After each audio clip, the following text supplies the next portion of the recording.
പറയാൻ കാത്തിരിക്കുകയാണ്. Perumani cinema May 10 റിലീസാണ്. Perumani ഗ്രാമത്തിന്റെ പെരുമകൾ ഫീച്ചർ ചെയ്യുന്ന സിനിമയാണ്. കൊണ്ടുവരുന്ന സിനിമ പെരുമാനി മെയ് 10 നിങ്ങളുടെ തൊട്ടടുത്തുള്ള തിയേറ്ററുകളിൽ റിലീസാണ്. അപ്പൊ അതിന്റെ നമ്മളെ പ്രൊമോഷന്റെ ഭാഗമായിട്ടുള്ള ജീപ്പാണ്, അനൗൺസ്മെന്റ് ജീപ്പാണ്. അപ്പൊ അതിന്റെ ഫ്ലാഗ് ഓഫ് ആണ് ഇവിടെ നടക്കാൻ പോകുന്നത്. കേരളത്തിൽ അങ്ങോളം ഇങ്ങോളം യാത്ര ചെയ്യുന്നുണ്ട്. അതെ എല്ലാ ഗ്രാമങ്ങളും. ഇതിന്റെ വേറെ പ്രത്യേകത എന്ന് വെച്ച് കഴിഞ്ഞാല് ഇതിപ്പോ ഈ ജീപ്പിന്റെ പരിപാടി ഉദ്ഘാടനം ചെയ്തുകൊണ്ട് നമ്മൾ തന്നെയാണ് ഇതിന്റെ അനൗൺസ്മെന്റ് ചെയ്യുന്നത്. ആർട്ടിസ്റ്റുകൾ തന്നെ അനൗൺസ് ചെയ്തിട്ട് ഏറ്റവും കൂടുതൽ ആളുകളിലേക്ക് എത്തിച്ചിട്ട് ഈ സിനിമ ഒരു വൻ വിജയമാക്കാനുള്ള ശ്രമമാണ്. ആദ്യമായിട്ടാണ് നട്ടുച്ച വെയിലത്ത് സിനിമ പ്രൊമോട്ട് ചെയ്യാൻ ആദ്യം ഞങ്ങളുടെ ഇതിനെ ഞങ്ങള് അന്നിരാക്കി മാറ്റുക. എല്ലാരും അവരുടെ കോസ്റ്റ്യൂം അല്ലേ ഏതാണ്ടൊക്കെ സംവിധായകന് വേണ്ടിട്ട് എന്തും ചെയ്യുക എന്നുള്ളതാണ്. സംവിധായകൻ പറയുന്ന പോലെ കാര്യങ്ങൾ ചെയ്യുക അല്ലേ. രാധിക എന്തെങ്കിലും പറയും? രാധിക ഒന്നും പറയാറില്ല, ഒരിടത്ത് പറയും. രാധിക ഇല്ല, ഇത് നമ്മുടെ പ്രൊമോഷൻ ഈവന്റ്, ഒരു റോഡ് ഈവന്റ് നമ്മൾ സ്റ്റാർട്ട് ചെയ്യാണ്. ഞങ്ങൾ കോസ്റ്റ്യൂമിലാണ്. ഇത്രയും ഷൂട്ട് കഴിഞ്ഞിട്ട് ഇന്ന് വീണ്ടും കോസ്റ്റ്യൂം ഒക്കെ ഇട്ടപ്പോൾ നമുക്ക് അതിന്റെ ഒരു 5 മാസത്തിന് ശേഷം 5-6 മാസത്തിന് ശേഷം കോസ്റ്റ്യൂം ഒക്കെ ഇട്ടിട്ട് എന്നാണ് എല്ലാവരും സിനിമ കാണാൻ. ഈ സിനിമന്റെ വിനയേട്ടന്റെ ലുക്ക് ഓൾറെഡി വൈറലായിരുന്നു നേരത്തെ. മീശയൊക്കെ എന്റെ ആളാണ്.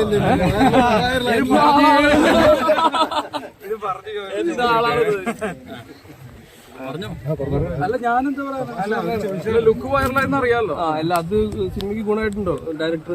തീർച്ചയായിട്ടും. പക്ഷേ ഈ സിനിമയെക്കാളും കൂടുതൽ കൊടുത്തു. പക്ഷെ അതിൽ കംപ്ലൈന്റ് ഒക്കെ ഉണ്ട് എനിക്ക്. പക്ഷെ അവിടെ നിന്ന് തന്നെ ഞാൻ ആ മൊമെന്റ്, അതായത് ആ സമയം മുതൽ ഈ സിനിമയെ പ്രൊമോട്ട് ചെയ്ത എന്നോടാണ് ഇയാള് പറയുന്നത്. ഇല്ല തമാശയാണ്, ഞങ്ങൾ സുഹൃത്തിന്റെ തമാശ അല്ല. ഇത് ഇങ്ങനത്തെ ലുക്ക് നമുക്ക് ഒരുപാട് ഗുണം ചെയ്തിട്ടുണ്ട്. അത് അന്ന് മുതലേ ആളുകൾ ഈ സിനിമ അറിഞ്ഞു തുടങ്ങിയത് ഇങ്ങനത്തെ ഒരു ലുക്ക് കൊണ്ട്. പിന്നെ എല്ലാ ആർട്ടിസ്റ്റുകളുടെയും ഒരു പ്രത്യേകതരം വേഷങ്ങളും ഇവറ്റൊക്കെ ലുക്ക് ചെയ്തൊന്നുള്ള സണ്ണി വൈകിയത് കൊണ്ട് സണ്ണിക്ക് കോസ്റ്റ്യൂം ഇടാനൊന്നും സമയം കിട്ടിയില്ല. ഇതെല്ലാം വേറെ കോസ്റ്റ്യൂം ഉണ്ട്. പിന്നെ എല്ലാവർക്കും ഒരു വ്യത്യസ്തമായ ഗെറ്റപ്പും കോസ്റ്റ്യൂം ഒക്കെ ഉണ്ട്. സിനിമയിൽ തന്നെ ഉണ്ട് കേട്ടോ. സിനിമ വളരെ ഡിഫറെന്റ് ആയിട്ടാണ് പുള്ളി ട്രീറ്റ് ചെയ്തിരിക്കുന്നത്. അപ്പൊ ഒരു എൻവയറമെന്റും അല്ലെങ്കിൽ കോസ്റ്റ്യൂം ആയാലും ആളുകളുടെ രൂപം ആയാലും ഒക്കെ വളരെ ഡിഫറെന്റ് ആയിട്ടാണ് സാർ ഡിസൈൻ ചെയ്തിരിക്കുന്നത്.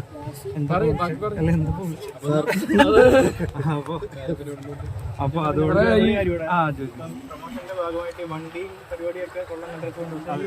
കോളാമ്പി നിരോധിച്ചതല്ലേ, അപ്പൊ അത് പിന്നെ പോലീസിനോടൊക്കെ പെർമിഷൻ എടുത്തിട്ടുണ്ട് ഞങ്ങള്. നല്ലൊരു ചോദ്യം വന്നേക്കണം. അവനെ ഈ പടത്തിന്റെ പ്രൊമോഷൻ വന്നിട്ട് സംവിധായകൻ ആരാണെന്ന് പറഞ്ഞൂടാ, ഒന്നും പറഞ്ഞൂടാ. പക്ഷെ കോളാമ്പിയുടെ ചോദ്യം കൊണ്ടുവന്നു. ഞാനൊരു അവയർനെസ് ആയിക്കോട്ടെ എന്ന് ചോദിച്ചു. ഇതൊരു ലുക്കിനൊക്കെ വേണ്ടിയിട്ട് നമ്മൾ ചെയ്തതാണ്. അപ്പം ബോക്സ് വെച്ചിട്ട് എല്ലാ ഗ്രാമങ്ങളിലേക്കും നമ്മൾ പോകുന്നു. ബോക്സ് ഒക്കെ സെറ്റ് ചെയ്തിട്ട് പിന്നെ ഇവരൊക്കെ ആയിരിക്കും മൈക്ക് അനൗൺസ്മെന്റ് ഒക്കെ ചെയ്യുന്നത് എന്നുള്ളൊരു കാര്യം. ഇത്രയും ആത്മാർത്ഥതയോട് കൂടിയിട്ട് എല്ലാവരും വർക്ക് ചെയ്യുന്നുണ്ട്. അത് സിനിമയോട് കൂടെ നിൽക്കാനോട് എല്ലാവരും ഭയങ്കര താല്പര്യം കാണിക്കുന്നുണ്ട്. അത് ഞങ്ങളുടെ സിനിമയോടുള്ള കോൺഫിഡൻസ് ആണ്. ഞങ്ങൾ ഈ സിനിമ ഒരു വലിയ സക്സസ് ആവുന്നുള്ള ഭയങ്കര പ്രതീക്ഷയാണ് ഞങ്ങൾക്കുള്ളത്. അപ്പം നിങ്ങളെല്ലാവരും കൂടെ ഞങ്ങൾക്ക് സപ്പോർട്ട് തന്നാൽ തീർച്ചയായിട്ടും ഓൺലൈൻ ചാനലിലും കൂടെ മെയ് 10 ആരും മറക്കരുത്. അതെ, മെയ് 10 ആരും മറക്കരുത്. ഏറ്റവും വലിയ ചലഞ്ച് ഇപ്പം മലയാള സിനിമയുടെ ഒരു ഗോൾഡൻ പീരീഡ് ആണ്. ഇപ്പൊ തിയേറ്ററിൽ ഗംഭീര സിനിമകൾ നടക്കുന്നുണ്ട്. നമുക്ക് മുമ്പ് ഗംഭീര സിനിമകളുണ്ട്, നമുക്ക് ശേഷം ഗംഭീര സിനിമകളുണ്ട്. പക്ഷെ നമ്മുടെ പടവും ഗംഭീര സിനിമയാണ്. അപ്പോൾ നല്ലൊരു സിനിമയായിട്ട് അത് പ്രൊമോഷന്റെ കുറവ് കൊണ്ട് ആളുകൾ കാണാണ്ടിരിക്കരുത്, അല്ലെങ്കിൽ വലിയൊരു സിനിമ വന്നുകൊണ്ട് നമ്മുടെ നല്ല സിനിമ കാണാണ്ടിരിക്കരുത്. അപ്പൊ അതാണ് പരിപാടി. കഷ്ടപ്പെട്ട് വെയിലത്ത് വന്ന് എല്ലാവരും ആർട്ടിസ്റ്റുകളൊക്കെ വന്ന് നിൽക്കുന്നത്. ഇവർക്കൊക്കെ സ്കിന്നിനെ കുറിച്ച് കൺസേൺസ് ഉണ്ടാവും. പേടിയൊക്കെ ഫേസ് ചെയ്തിട്ടാണ് നിർത്തിയിരിക്കുന്നത്.